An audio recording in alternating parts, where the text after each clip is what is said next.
Perfect. Hello, everybody. Welcome to our webinar, Grazing Management Planning with Conservation in Mind. We have a great group of panelists today to hopefully answer some questions. For IAC staff, we have myself, Tommy Peterson with American Indian Foods. I have Catherine Midthorn, the Northwest TA for Oregon and Idaho. And we also have Despa from the Southwest region, our technical assistant down there. As for speakers, forgive me if I get your guys' names messed up. We have Robert Compton. He's with the BIA in Oregon. We have Kathy Ferg. She's with Fergie. She's with the NRCS in Oregon. She's the state tribal liaison and outreach and beginning farmer rancher coordinator. We have Joe Klein. He is a soil conservationist with USDA NRCS located in Oregon as well.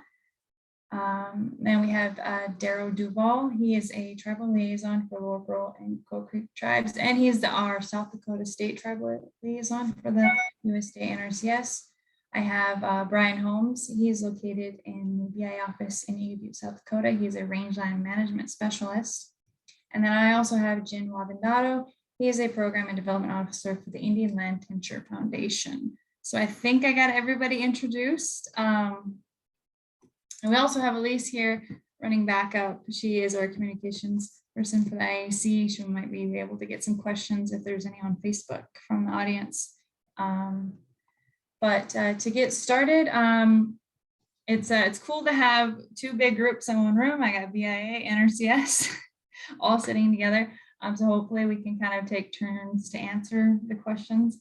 I was able to compile a list of questions just from our organization to get things started.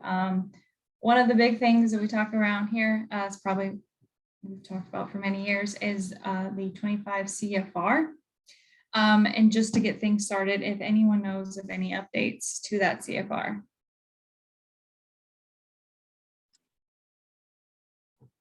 This is Robert from the Bureau of Indian Affairs.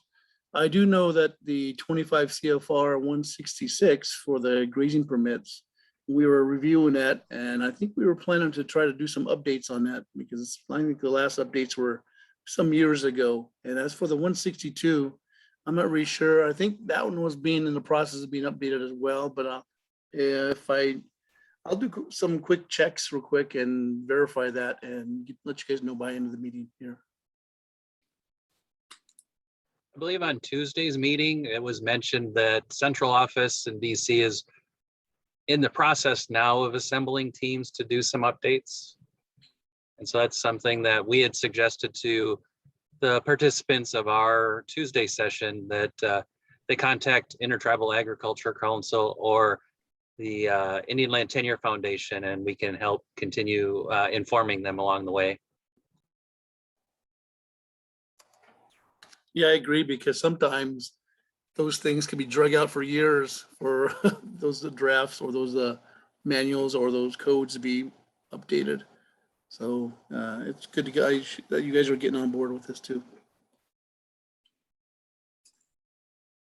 Perfect, sounds good. So with that big question out of the way, we can kind of go into a few other things. Just the idea of thinking of producers that have grazing plans already. Can grazing plans be altered throughout the period of a lease? And there's going to be hopefully we'll get some examples from Oregon and South Dakota that may not be examples that'll work everywhere. Of course, we're covering a wide range of country here, but maybe we'll at least be able to provide some information on the two states that we do have our expertise on today. So if anyone wants to grab that question, can grazing plans be altered? I could jump on board with that one.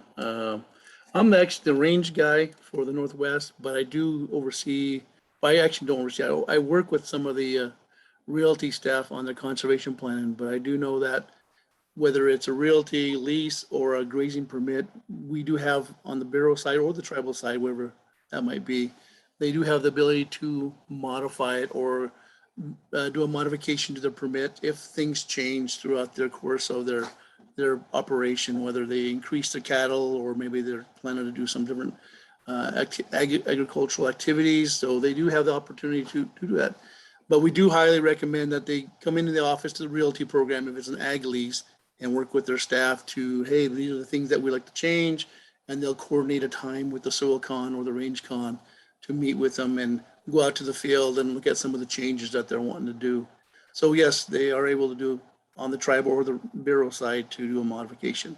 And they're usually done with I think there's certain forms for the realty program and one for the grazing permit program. I have them on my other slide here somewhere, the form numbers. So if they ever need it, I'll look for it real quick. So as we continue to talk about that topic there, I'll send it out to you.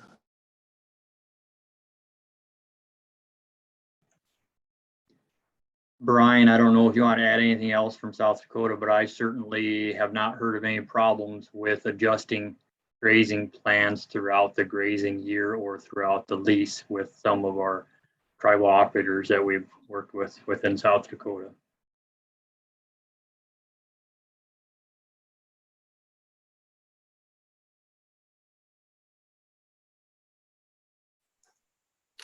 Yeah, for if you're looking at a lease through the realty program, it looks like it's the 5-180N modification form for the realty program. And like I said, you meet with the realty program, fill that form out on some of the modification that you'd like to do. Then they'll coordinate with you, soil con to meet with you to develop your plans. And if you're looking at for a range permit, that's the 5-5522 modification form. So those are the two forms that you would use to do any modification in the bureau or the tribal range or realty program.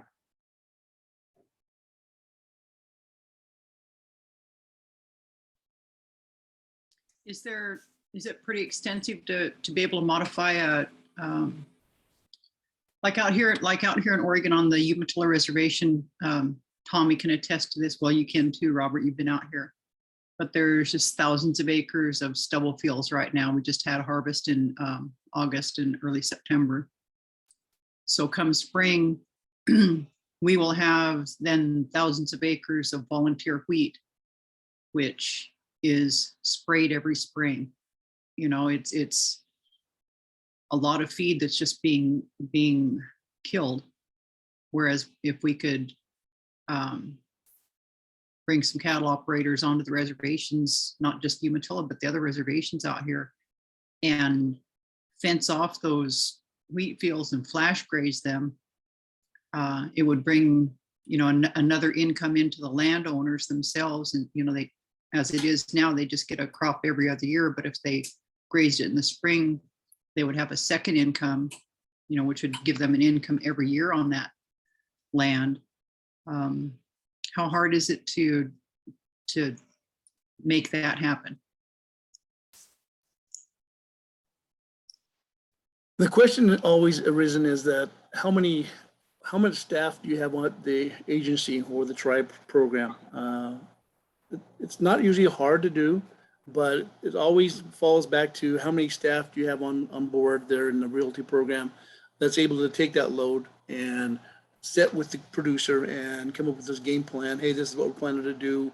Whether, like you were saying, cover crops or using their cattle during the winter time, instead of throwing them in a winter feed lot and they're at home, they're putting them on the pasture, grazing the stubble height there.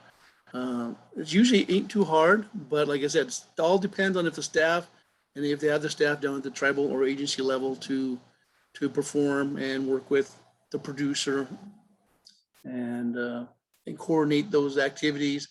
But a lot of the times the challenge is TAMS, that Trust Asset Accounting Management System that the Bureau and the tribe is required to do to keep track of our data in regards to payouts to the landowner. And we all know that on tribal lands, the reservations, that these lands are very fractioned with checkerboarded with tribal lands and allotment lands. And I think with the Bureau being sued many, many times in regards to not processing funds in a timely manner when they receive leases from businesses, ag leases or range permits to the landowner, those are some of the challenges. So a lot of times, some of the staff is just trying to get caught up into that system called TAMS to try to get the data in there. So long as your grazing permits and your conservation plans can reflect an actual good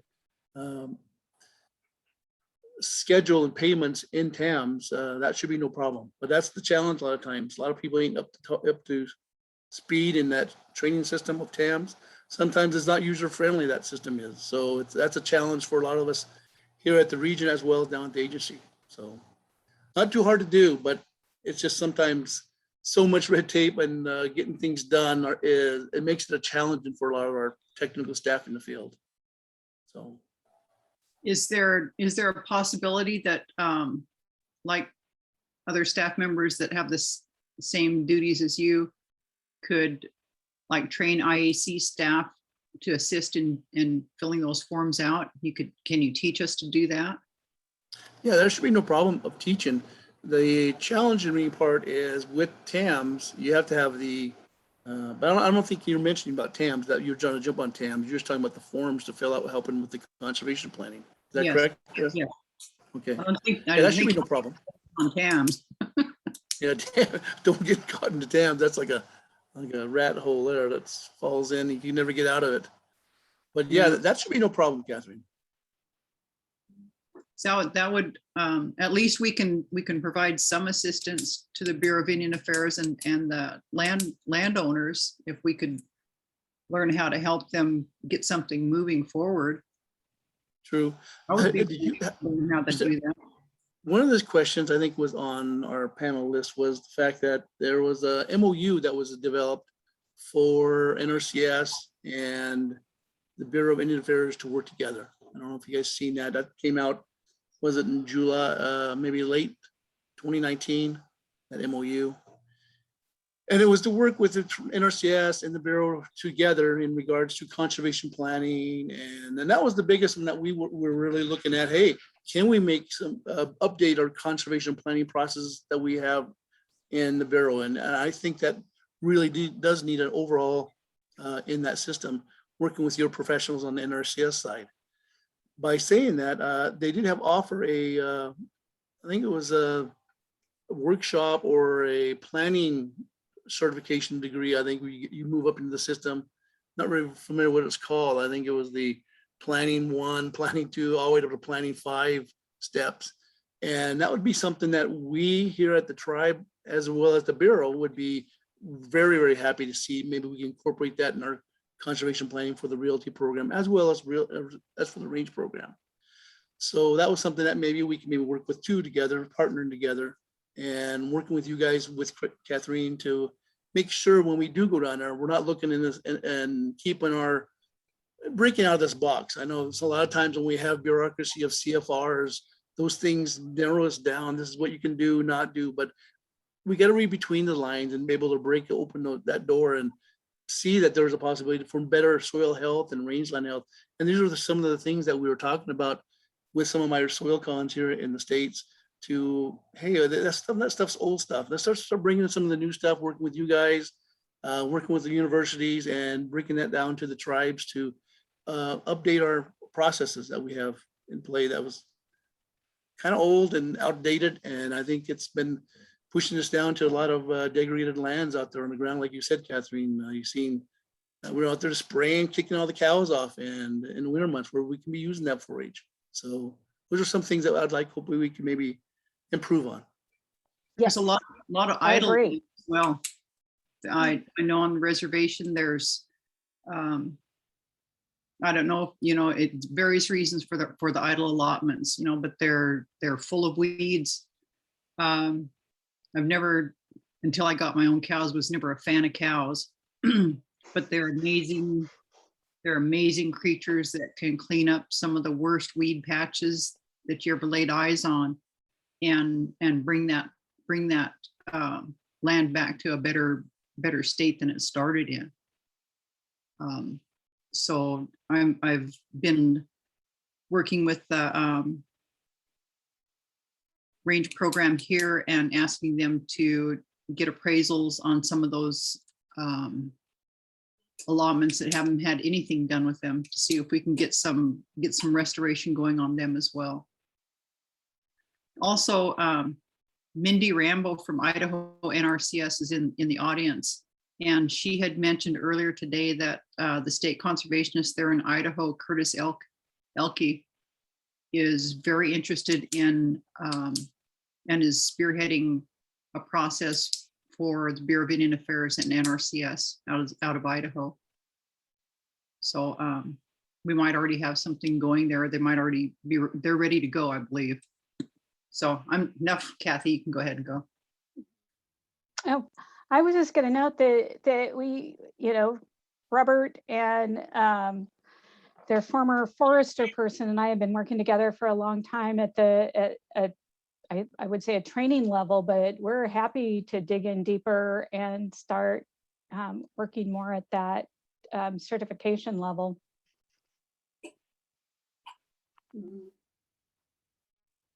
Not a problem. Yeah, I can ask the next question. This is regarding farm leases, and anyone can answer this.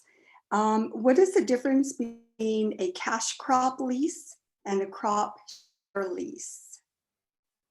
And I think we would like to know because sometimes farm leases not be eligible to participate in programs. So I think maybe we just verification of that. Are you interested in like the NRCS perspective on that? Yes. So generally, it's really the Farm Service Agency that administers those things, and they kind of determine eligibility.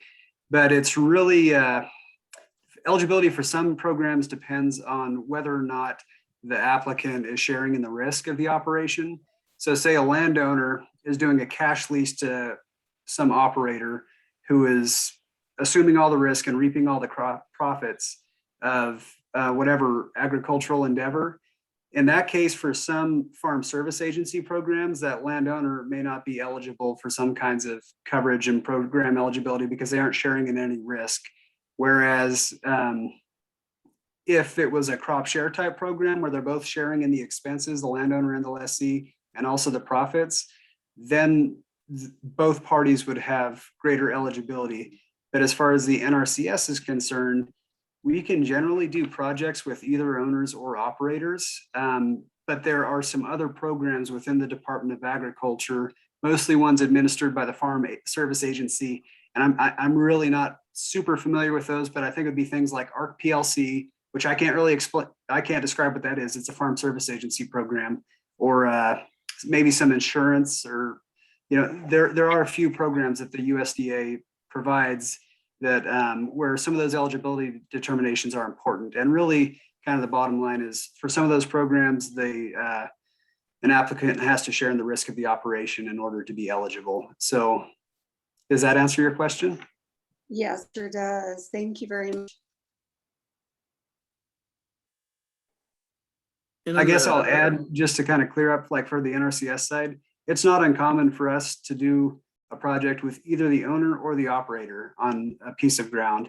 Now, I'm not specifically thinking about projects with tribal organizations, though we've done that, but just in a general sense, sometimes we'll do an infrastructure project with the landowner because the lessee, if they've only got a 5-year lease, isn't really necessary or isn't willing to assume the financial burden of doing a big irrigation project or something like that.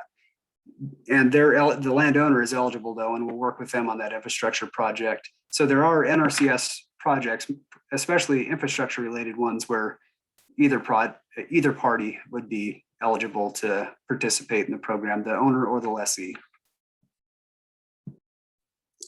Thank you.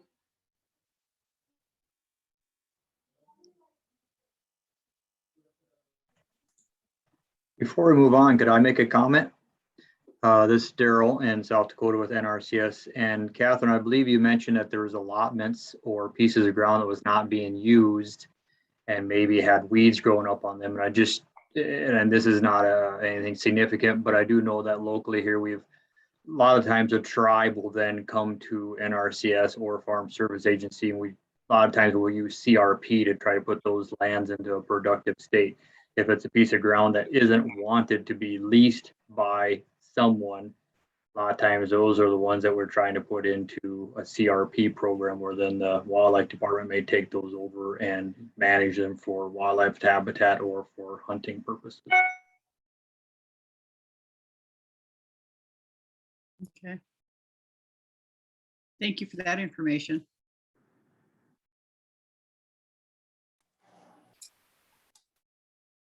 And for the Bureau on the cash crop lease, it's just an agreed amount, and a crop share is likely about 1/3 of the total crop product. So it's agreed amount per acre that he's willing to charge, and 1/3 of the crop, whatever crop it might be, hay or whatever it might be, he's producing.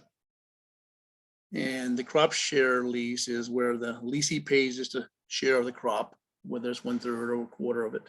And that's an agreement that usually works with the tribe or the Bureau when he signs his lease. Is the majority crop share? Yeah, most of it. And I believe there's a lot of landowners that don't understand the difference between the two, between the cash crop and the crop sharing. And then when when the operator is signing up for USDA programs and receiving that funding, then the landowners are asking why they aren't sharing in that as well, as, you know, being the landowner, and try to explain it to them, you know, that, you know, you're not taking any risk, that the operator is taking all the risk. And, you know, if you want to share in that USDA payment, then you also have to step up and take the risk with that farmer, which. Oh, exactly.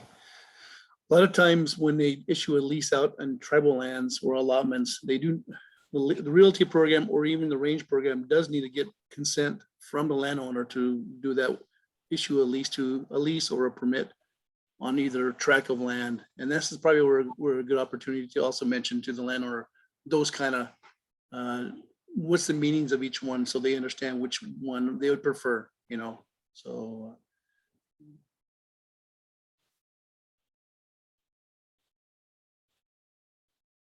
and I think we also do encourage a lot of the producers to meet with NRCS to develop good conservation plans if that's the direction you want to go, using their FSA or NRCS with planning to funds. But we always also request that the producer also lets the program know that they are using those funds as well, so we understand what's going on, because there is sometimes some cost shares that will be broke down and allocated to the tribe and some of those aspects. So that's some of those things that are kind of in the gray area that you do need to meet with. Maybe it's the realty program or the superintendent to make sure these are the things that are allowed or not, because we do, I do see a lot of tribal programs come through and they do start receiving those FSA checks, and some of those FSA checks like, hey, who gets this check here and who gets that check? And the identity on them sometimes gets lost and who they go to. So just meeting with some of the NRCS guys to make sure that, hey, these are the things that we need to do and these are the processes. For sure, for the line signature, I think we mentioned that, Joe, before, was that the signature authority, it always falls down with the superintendent. So we got to make sure those are outlined on who can sign for those funds, for those leases. So we don't get ourselves in trouble with that.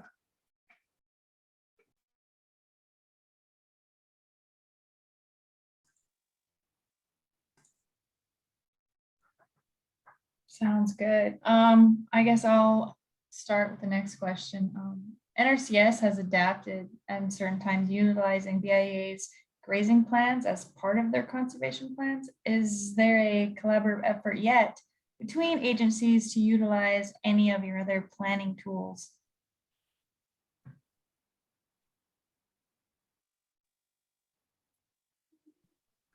I'd be interested in your perspective on this too, Robert. I think that might vary across the country. And as NRCS, we work with all kinds of producers, and generally try to work with producers in their situation and given their objectives. So we try to be flexible. So in this case, if we're working with someone who's already got a management plan from the BIA that's acceptable, we'll try to work with that. And if they're looking to us for advice, or if they've got their own resource management agencies within their organization, we just try to be flexible so long as we're adhering to the rules of our programs and achieving some objectives that are outlined within our policies. We try to be flexible and work with people given the constraints that they're working with, which can vary, I would imagine, from location to location across states and even among different tribes in Oregon. I think it can be kind of different as far as, you know, how robust different resource management programs are in different areas and things like that. So, I mean, we try to provide help where needed. And if they've already got something, we try not to reinvent the wheel. Yeah, we were always appreciative of you guys assisting us in that manner, because most of for here in the Northwest, Oregon, Washington, we do have 45 tribes here in the Northwest. And with these 45 tribes, we do have, let's see, some things that need to be, that they're all not bureau programs. A lot of times the tribe compacts those services, whether it's a realty or range, and which means the tribe pretty much 100% takes control of those programs, functions with the staffing and the jobs that are included.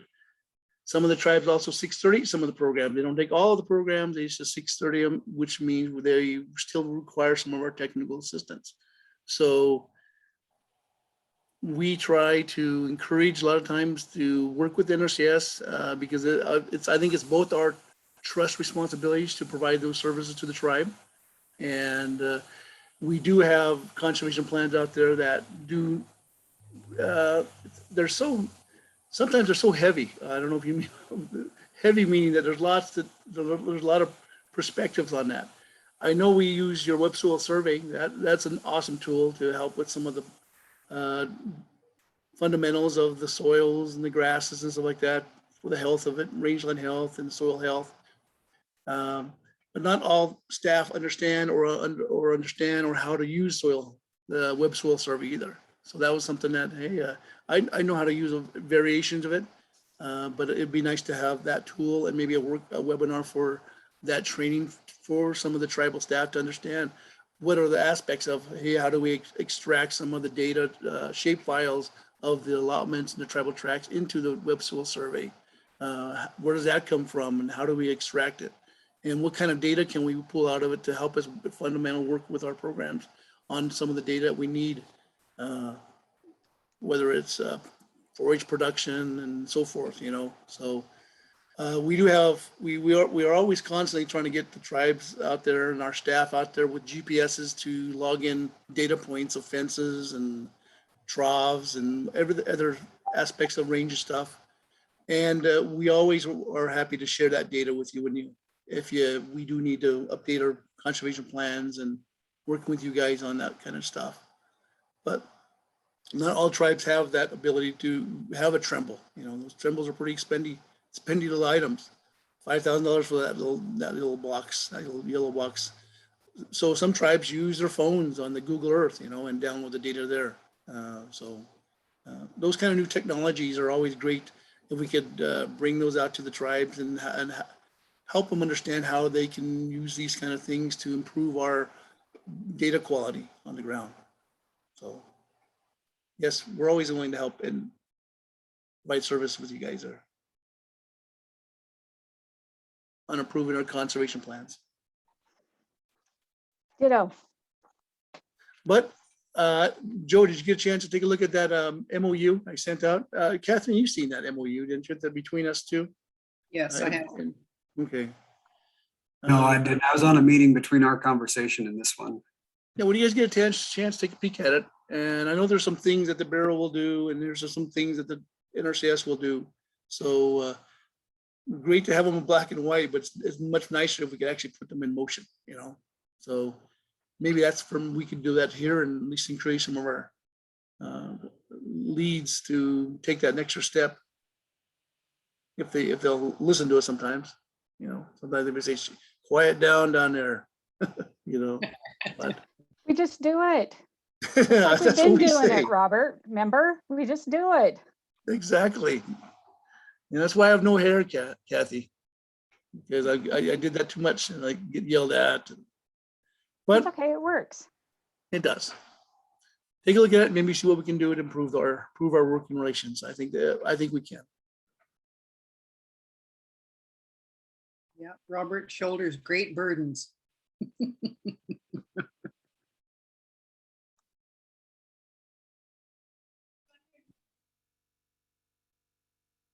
Okay, so I've got another question, and again, it's open to who wants to answer it. Is there a plan for collaboration between BIA and NRCS update management practices, such as implementation of cover crops, so that a farm pasture may use USDA pro implement climate regenerative practices? You're cutting out really bad, Desba. Oh, no. I believe what you referred to is if there's any NRCS practice requirements or non-requirements that's maybe causing troubles or not being, that may not match up with what's needed on trust land. And I would sure like to, if there is any issues with a practice standard that would be limiting its use on trust land, I think we really need to get after that and talk on that. I would like to hear some examples of where that would be the case, because I don't think there's any issues unless in Northwest area you run into some issues on cover crops, but I don't believe there should be any concerns with cover crops on trust land or in management plans that would be filed with BIA on trust land and that I'm aware of. Yeah. Okay, so word from the field is that best management practices to improve soil health on crop and grazing land, such as cover crops, are not allowed in current IA rules. So And it's we from all the know that, BIA side. Okay. yeah. So, and then Got we it. all know that utilizing cover crops in a grazing system is good for both land uses. So it would be great to see the land uses and management to allow for more innovative practices.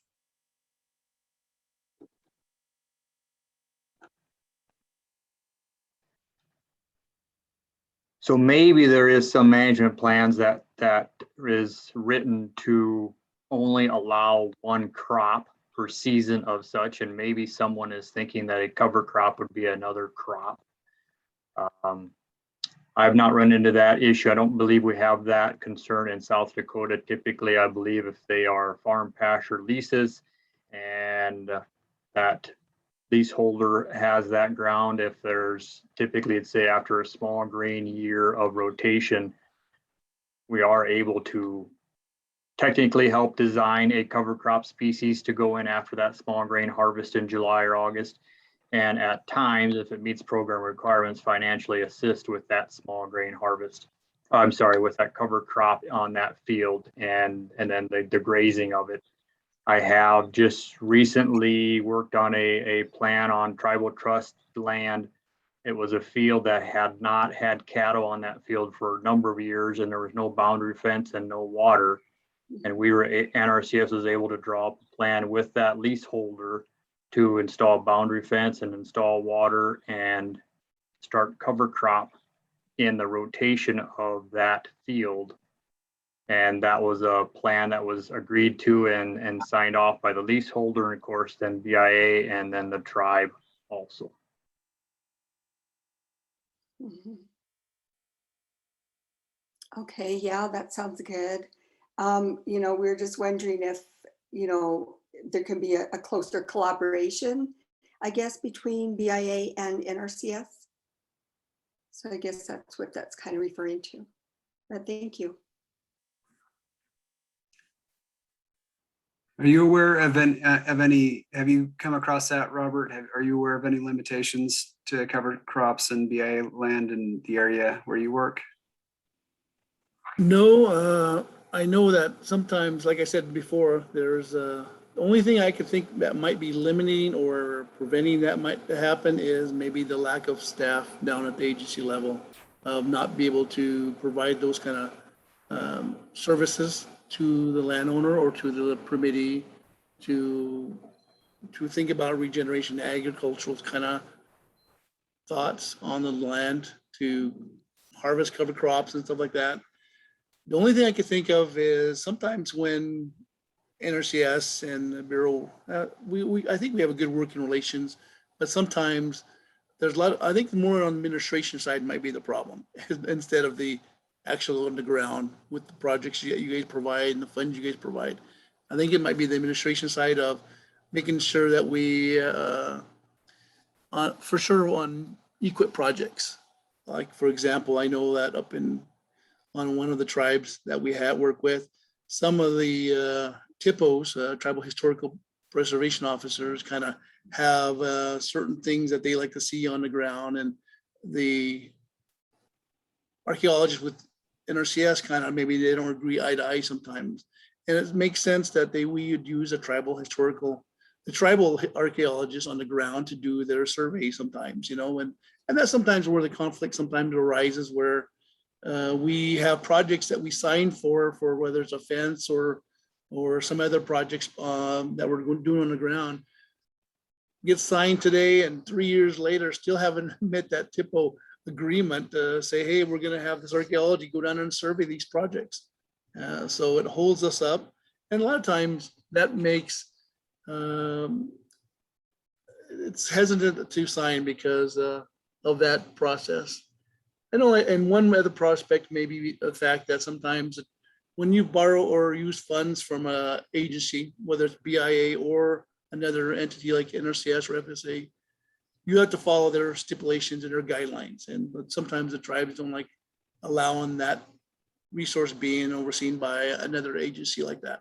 So those are some of the challenges, but I think if we can show that these are promising, that we're improving soil health and bringing back the soil where it was at one time, I think that's a big plus. And educational outreach is the key to all that, you know, which you guys are doing. I know I just rambled on there. So.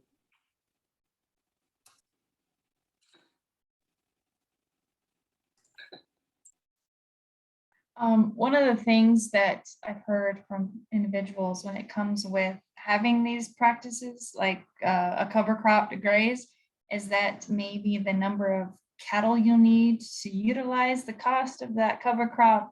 Sometimes there's a conflict with BIA with the number of cattle you're able to run and how you implement that in your farm ground and your cover crop, stuff like that. Is there any of those issues that you guys can address?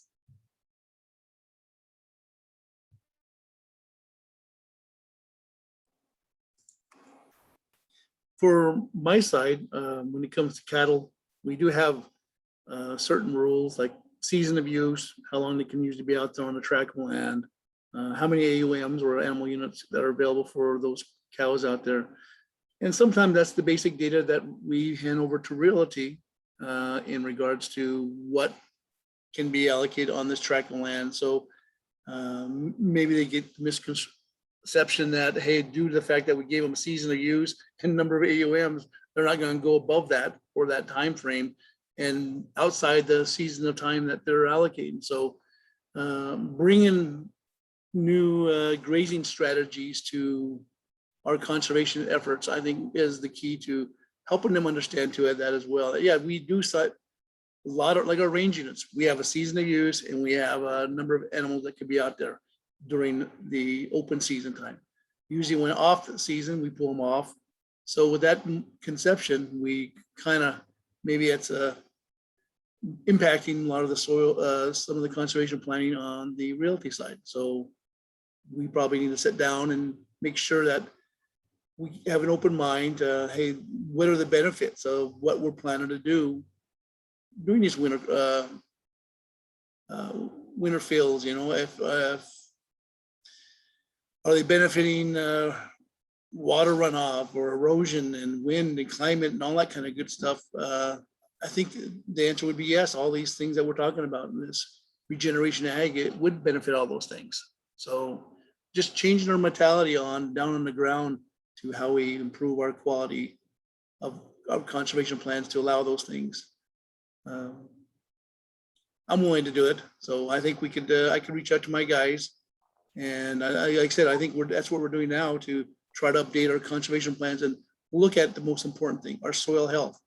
And I think being stewards at one time, or how we supposed to be stewards of the land, not hopefully not lack of being a good steward of the ground and improving it, you know, not overgrazing it, not trampling it down and putting too much fertilizer in, like Catherine was mentioning, things that will, in a long haul, hurt our land, you know, not improve it. Robert, does the PIA have any flexibility in terms of experimenting? You know, say a tribal partner came to you and said I'm going to pick on Catherine. I want to experiment with my allotment, and this is what I want to do. Does she have the flexibility to be able to actually experiment and change all of those things around? The date that turnout happens, the way the fencing happens, all of those pieces that the way the cover crops managed and grazed. Is she the 100% landowner? No, for sake of argument, I'm going to say no. And this project is being run through the bureau, through the realty program, as a normal ag pasture lease kind of thing. Yep. Okay. Would it be better to do it owner in use then, and kind of tell the Bureau of Indian Affairs, back off, we don't need your help? Well, a lot of times it depends on the number of landowners. If there's like only you on the landowner, or at least 3 or 4, it should be no problem. But when it comes into these highly fractioned lands, we always encourage to pass it over to the Bureau, because just the payment method when they receive, trying to allocate down to the landowners, that's a nightmare in itself. So 1 to 3 landowners, that should be no problem. Maybe, hey Bureau, we don't need your service no more. We'd like to try to handle our land ourselves, you know, should be no problem with that. The highly fractioned, we recommend to the Bureau for the financial side of it, passing funds down to the landowners. But even on that, what you mentioned, Kathy, there should be no problem. Okay, but thank you. that would be something that the realty program, their staffing, because they're going to look at their staffing, because Umatilla, they probably have hundreds and hundreds of leases. And a lease is just not something that someone comes in and signs. There's a big process on a lease. They come in, they do a conservation plan. Well, actually, before they do a conservation plan, they got to go through council and get approval through council that they can even have this lease. Then once it gets, this lease is approved, they have to do a conservation plan. It has to go through NEPA to make sure that whatever being proposed on this conservation plan is not going to impact NEPA, and get an approval through that. And that could be tying up some strings if, you know, NEPA is just not overnight. Sometimes these things can drag through weeks to months, depending on if what stage of NEPA you're looking at, if it's a simple Cat X or an EA. So a lease is a lot of things involved with a lease. That till the producer hits the ground running, if he's running. Okay, so thank you. And that also applies to range too, the same boat. Planning, getting permission through council and through NEPA too. And then entering all the data into TAMs. So sometimes when you see, like I said, I think one of the tribes, they have over 1,000 leases, and each lease requires a conservation plan. Imagine you're the only soil con trying to take that load and you only got 90 days to knock out the once it's signed. It's crazy. It's a task that's it's a big mountain there. So any assistance to maybe do a simple conservation plan. I don't know, there's such a thing as a simple conservation plan to get out there on the ground further to develop it into a more actively plan on the ground to work with the producers, you know. So some of the challenges for sure. So Robert, like on the range units, say on the Umatilla Reservation, turnout for cattle is, you know, later in the spring, but the roots come up earlier. The cheatgrass comes up with some of the roots that are harvested, and the cheatgrass is choking out the harvestable roots. Is there, I mean, it's ridiculous to think about like taking weed eater up there and whacking all the cheatgrass down, but cattle could go through there. And getting back to that has to go back to the AUMs. Is there any way that the Bureau of Indian Affairs can modify those plans so that the flash grazing can happen, so that they can be in and out of there instead of any long-term grazing? I talked to a few of the tribes after we mentioned this a couple months ago, and I'll use Yakima as an example. They early grazing that makes sense to get up there early if you have some green cheatgrass growing, get your cows up there and graze that, flash graze it. Makes sense, but some of the challenge is once you get the cows up there, they're going to be never coming back down because the producer is going to. I know you have a hot wire fence or a fence up there to help control it. Maybe you may get a forced strand. Maybe that could be an early pasture in the future. You know, maybe we could put those as working with NRCS, developing that an early pasture turnout point. But with an electric fence, those cows won't be back until the fall, which would then and one of the challenges also is that I mentioned the elders, they didn't want to see cows up there during the same time when they're picking up their early cultural plants. This was in the Yakima side of it. But I'm for sure if we can maybe work with the producer and a willing producer that's willing to push his cows around, be more manageable of his cows, be a range rider, what he's supposed to be doing out there, moving his cows when he's supposed to be moving them, put them where he's supposed to be putting them, always keeping them moving. If you can get a producer like that on the ground, I think that could happen, Catherine. You know, I don't foresee it being like somebody going out there with, and it depends on the range unit itself too. And it might not be an entire range unit that needs that flash grazing. It might just be a specific area to hot fence those off and turn those cattle in there. And it might only take them a day or two to clean that up and pull them off that fast. That's more what I'm envisioning, not 400, 500, 600 head of cows. Sounds manageable if we can do that in certain key areas. And that'd be a good place where we could say, like Kathy mentioned, experiment. Let's try it, see what happens. You know, that's all we can do. And then if it works, let's make it bigger to other units that are have prone to very dried out seasons of cheatgrass or other forage that needs to be grazed off. NRCS has a program for experimenting, by the way. Does NRCS have funding to collaborate with the Bureau of Indian Affairs or the tribes to provide the fencing and the watering? That depends on the area. So somebody else was asking, they put a question in the chat asking about what sort of things are very available. And Oregon specifically is pretty unique in the way that we administer EQIP funds. We define a specific area and there are specific practices that we're including in that area to address specific resource concerns. So within Oregon, it depends on where you are as to what's available, where your property is located, and that varies state to state. In other states, they don't do it that way. Maybe Daryl could describe how it is in South Dakota. There are a couple of states who are beginning to adopt Oregon's model, but as far as what you could do in Oregon, fencing wise and stuff like that, that kind of depends on where you're located and whether or not we have set up a fund pool for that. Yeah.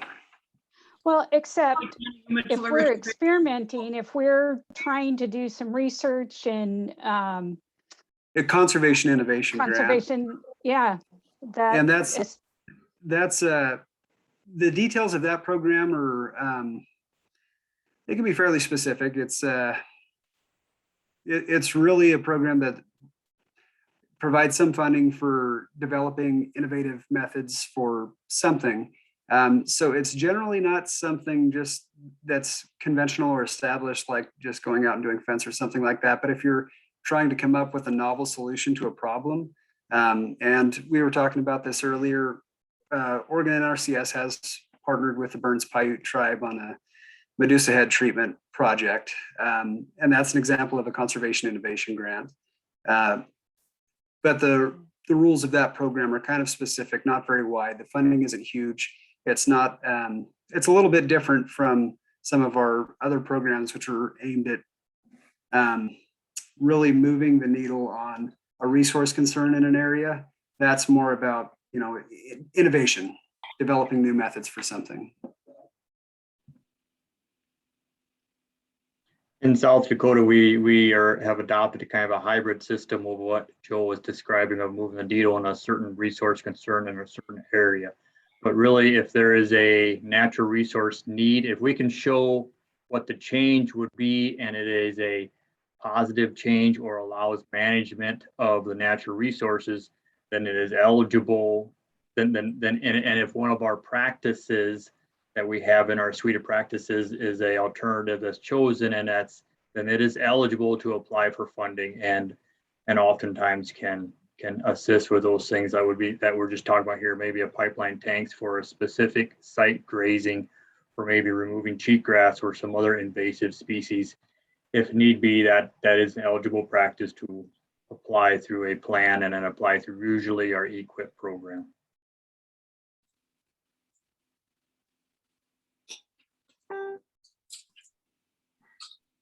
Well, it looks like we were almost at the end of our hour. So I think I got time for one more question. Just to help all our producers out there, what are some best practices when working with both the BIA and the NRC office? How the agency can adapt tribal-led innovations and hold space for new ideas?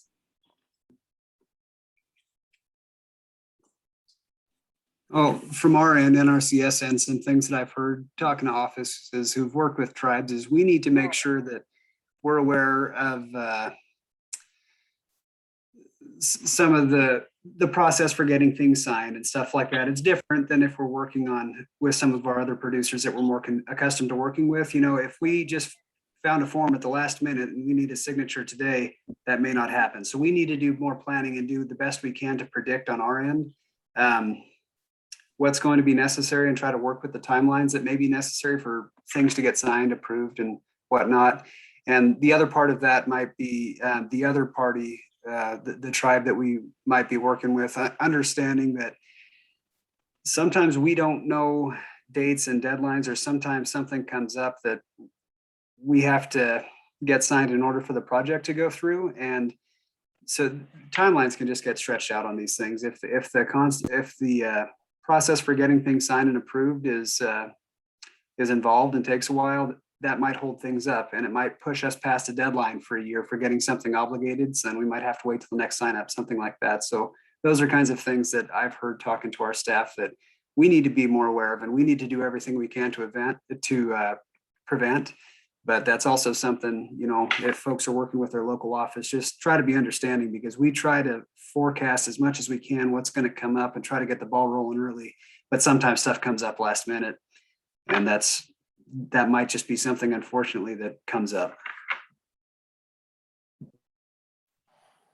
Because Joel, you're referring to that we have three bureaucracies almost that we're dealing with sometimes: NRCS's bureaucracy, BIA's bureaucracy, tribal government bureaucracy, and sometimes it takes longer than what it would if it was non-trust ground. But that's okay, and maybe it's next year that we get to that point, but that's fine. Yep. Yeah, it's bad enough working for one. You put them together, it kind of adds up. But you're right. We just got to be a little patient, and we can get through it. As for my side, I'm thinking there was a time where our tribal liaisons I was working with Colville as a range guy. Every fall we had a meeting, and every spring we had a meeting to discuss new innovative ways to maybe do things and funds. So we invited NRCS out, FSA, and all the crew to come out and speak with our livestock producers and farmers every spring, early in the spring, if there was some new technology on corrals and how to create corrals and better movement of corrals and weeds and weed control and whatever new out there that would maybe benefit the landowner or the farmer or the rancher. We always had pre-season turnout meetings, inviting everyone to share their knowledge, to say these are some of the challenges that we have, and we meet in these rooms together with actually the producers and one-on-one and providing educational and outreach kind of stuff to them. And I thought that was pretty good because they had never knew that some of these programs were out there that were offering funds for some of these things that they do every day. So those were always, I thought, were promising. And I know with what's going on now with COVID, it kind of limits that one-on-one, that interaction. That makes it tougher for us because everyone doesn't have computers and stuff like that. But I think that's still a good outreach and education, getting that stuff out there to them to understand. And not only just to the producers, but to our own staff sometimes down at the agency level. So, thank you.